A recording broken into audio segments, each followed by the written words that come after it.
حضور کی بعثت سے کچھ عرصہ پہلے فارس میں ایک تحریک اٹھی تھی، مزدق کا نام آپ نے سنا ہوگا. وہ اسی قسم کے رزق کے اشتراک کی تحریک تھی. میں اس کی تاریخ نہیں بیان کر رہی کہ اس کے بعد کیا ہوا، لیکن ذرا پہلے حضور کی بعثت سے ایران میں یہ تحریک تھی. حضرت سلمان پارسی ایران سے آئے تھے. اب یہ دیکھیے وہ کیا کہتے ہیں کہ این مساوات این مواخات آجمی است.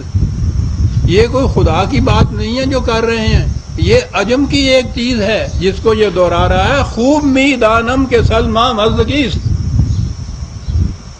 اب مزدقی کا آج نام آپ کمیونسٹ رکھ لیجئے. پھر میں یہ آگے چل کے عرض کروں گا کہ آج بھی یہ کیفیت ہے کہ کوئی شخص جو یہ کہتا ہے نا کہ بھوکے کو روٹی ملنی چاہیے تو کہا جاتا ہے کمیونسٹ ہے.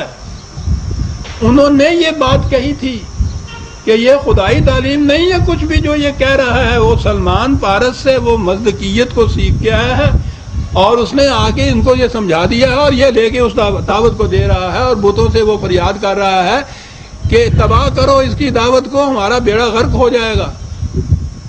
یہ انسان اور انسان کے درمیان جو تفاوت و امتیاز ہے یہ ختم ہو گیا تو ہم ختم ہو جائیں گے.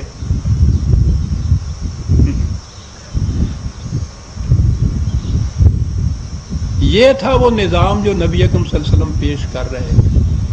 قرآن کو تو انہوں نے اپنی اس مثلہ ماہ سے معرف کر دیا، یہ صورت ہو گئی. تاریخ بھی بعد میں خود ہی وضع کی انہوں نے اجمیوں کے زمانے کے اندر، لیکن اس کے باوجود یہ چیزیں تو باقی رہ گئیں.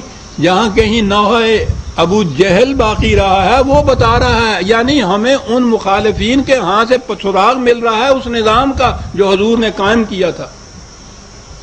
اپنے ہاں سے یہی مل رہا ہے کہ پیٹ پہ پتھر باندھے پھرتے تھے یہ سارے، اس کے ہاں سے یہ نظام مل رہا ہے.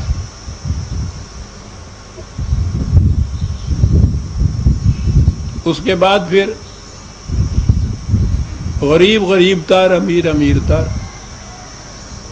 کس طرح سے غریب مان لے اس چیز کو کہ یہ چیز صحیح ہے؟ کہا گیا کہ یہ تو خدا کے ہاں کی تقسیم ہے، رزق اس نے اپنے ہاتھ میں رکھا ہوا ہے. وہ جسے چاہتا ہے اس طرح اتنا بڑا قانون بنا دیتا ہے، جسے چاہتا ہے بھوکے مار دیتا ہے. اس کے خلاف لب کشائی نہ کرنا، خدا کے خلاف شکایت ہو جائے گی. جس خدا کے متعلق یہ کہتے ہیں اس کے پیدا کردہ 2 بچوں کے اوپر تو نگاہ ڈالیے. محل میں پیدا ہونے والا بچہ اور جھونپڑی میں پیدا ہونے والا بچہ. آج کی اصطلاح میں کہیے کہ کوٹھی میں پیدا ہونے والا اور سرونٹ کوارٹر میں پیدا ہونے 2 بچے پیدا ہوتے ہیں تو کیا کبھی ایسا دیکھا ہے کہ وہ کوٹھی بنگلے میں پیدا ہونے والا بچہ اپنی پیٹھ کے اوپر اشرفیوں کا ایک توڑا لاد کے لا رہا ہو، ہاتھ میں اس کے کوئی ڈاکومنٹ ہوں جس میں لکھا ہو کہ اتنی فیکٹریاں، اتنی زمین، اتنے مربع ان کا یہ مالک بنایا ہوا ہے ہم نے؟ خدا کی طرف سے آ رہا ہے نا وہ. یہ چیزیں تو ایک طرف نہیں، وہ تو ننگ دڑنگ ہوتا ہے، کرتا بھی خدا نہیں اس کو تو دیتا. اور جو جھونپڑی میں پیدا ہوتا ہے بین ہی اسی قسم کا ہوتا ہے جس قسم کا وہ بچہ ہوتا ہے. جتنا وقت وہ وہاں اسپتال والے ان کو رکھتے ہیں اپنے ہاں اس بیبی کے ہاؤس میں، وہ دونوں بچے ایک جیسے ہوتے ہیں. اب وہاں سے جو آتے ہیں تو یہاں آ کے پھر وہ تفریق پیدا ہوتی ہے. یہ محل میں، بنگلے میں، کوٹھی میں پیدا ہونے والا بچہ جو ہے اور اس بچے کے ماں باپ، ان ماں باپ کو کوٹھی والوں کے کتوں کو جو کچھ ملتا ہے اس غریب کے بچے کو نہیں ملتا. یہ خدا کی پیدا کی ہوئی تفریق ہے. اس نے تو مساوات کا پورا نمونہ دیا تھا جب بچوں کو پیدا کیا تھا. یہ ٹھیک ہے عزیزان من کہ انسان روٹی پہ سے زندہ نہیں رہتا، اور چیزوں کی بھی ضرورت ہے، لیکن روٹی کی اہمیت بھی کم نہیں ہے دنیا کے اندر. بنیادی چیز ہے یہ.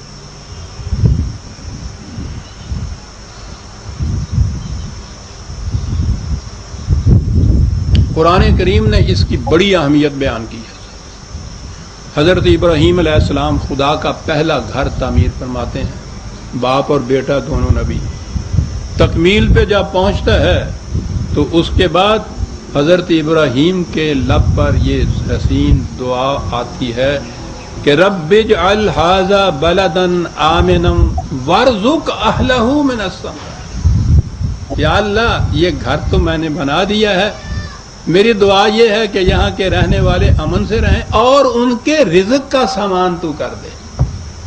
پہلی دعا خدا کے گھر کی تعمیر کے بعد ایک نبی کی زبان پہ رزق کی دعا آ رہی ہے۔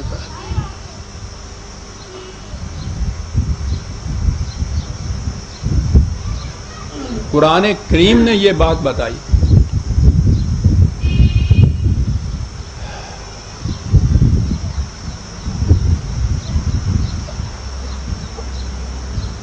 کہ من اعرض عن ذکری فإن له معیشۃ ضنکا،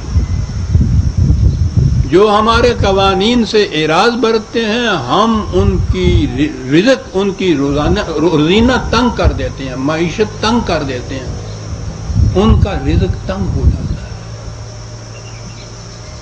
خدا کے قوانین سے اعراض برتنے سے رزق میں تنگی آ جاتی ہے، بھوک آ جاتی ہے، افلاس آ جاتا ہے۔ ٹھیک ہے، تو یہ تو یہاں ہوا، اور اگلا ٹکڑا ہے آیت کا، یہ قرآن کریم عزیزان من میں پیش کرتا ہوں، اپنی طرف سے نہیں کچھ کہہ رہا کہ مجھے کمیونسٹ کہا گیا ہے۔ وہ کہہ رہا ہے کہ اس کی یہاں روٹی رزق تنگ ہو جاتا ہے، روزینہ تنگ ہو جاتا ہے، روزی تنگ ہو جاتی ہے۔ وَنَحْشُرُهُ يَوْمَ الْقِيَامَةِ أَعْمَىٰ، جس کی یہاں روٹی تنگ ہوتی ہے قیامت کے دن بھی اندھا اٹھتا ہے، دین اور دنیا دونوں خراب ہوتی ہے۔ اور اس لیے کہ من کان فی ھذہ اعمیٰ فہو فی الآخرۃ اعمیٰ، جو یہاں کا اندھا ہے وہ وہاں کا بھی اندھا ہے۔ معاف رکھیے گا میں اگر کہوں کہ بھوکے کو آخرت کی سوجتی کب ہے؟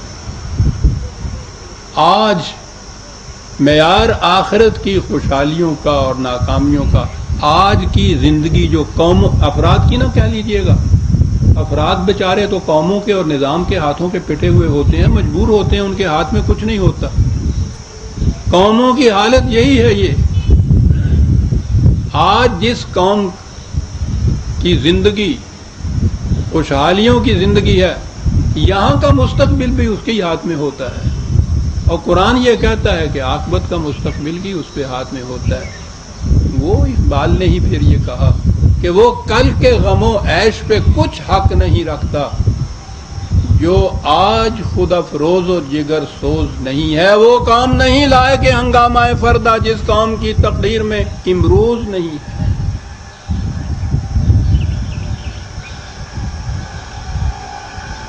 اسی لیے نبی اکرم صلی اللہ علیہ وسلم نے یہ فرمایا، اور ایک حدیث آ جاتی ہے ہمارے سامنے بڑی تابناک، کہ جس بستی میں کسی فرد نے اس طرح رات گزاری کہ باقی کھا کے سو گئے ہوں اور وہ بھوکا رہا ہو، اس بستی سے خدا کی حفاظت کی ذمہ داری ختم ہو جاتی ہے، بستی سے ذمہ داری ختم ہو جاتی ہے۔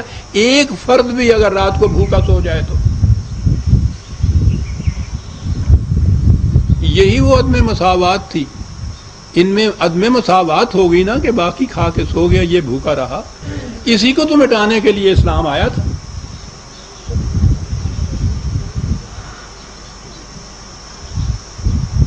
وہ بستی محفوظ نہیں رہ سکتی جس میں رات کو ایک بھوکا سوئے اور باقی کھا لیں گے۔ حضور نے فرمایا، خدا کا ارشاد ہے،